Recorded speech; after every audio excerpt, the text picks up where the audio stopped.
Accidenté conduit d'urgence au centre hospitalier départemental de Lemay-du-Plateau, mais personne pour s'en occuper. Meunier, il s'apprêtait à verser le gazoil dans le réservoir quand le liquide a pris feu.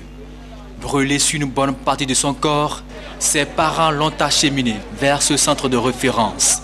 Il sera refoulé par les agents de garde du service de l'urgence. Il sonnait en ce moment 21h ce vendredi 6 mai 2011.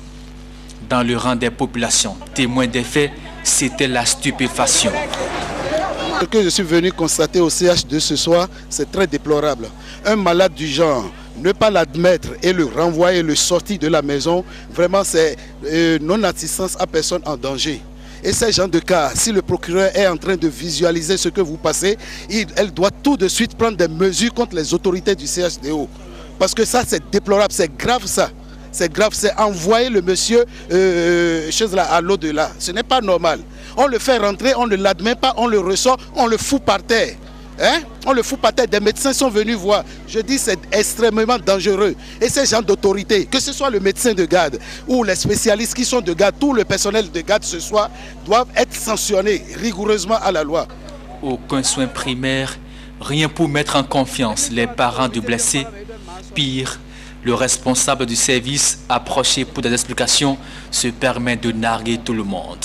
Il a même menacé, rééditer la scène à l'épiphane que nomme, arracher la caméra du preneur d'images. Vous savez ce qu'on fait avec l'Assemblée, hein?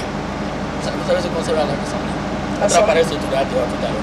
Parce que si vous voulez... Là c'est une menace, monsieur. C'est une menace. Retirez l'expression. Ça c'est une menace. L'appareil ne peut pas se retrouver dehors. Ça vous avez menti. Vous avez menti. Vous voulez si vous êtes doté de pouvoir, il y en a plus fort que vous. Regardez-moi ce langage.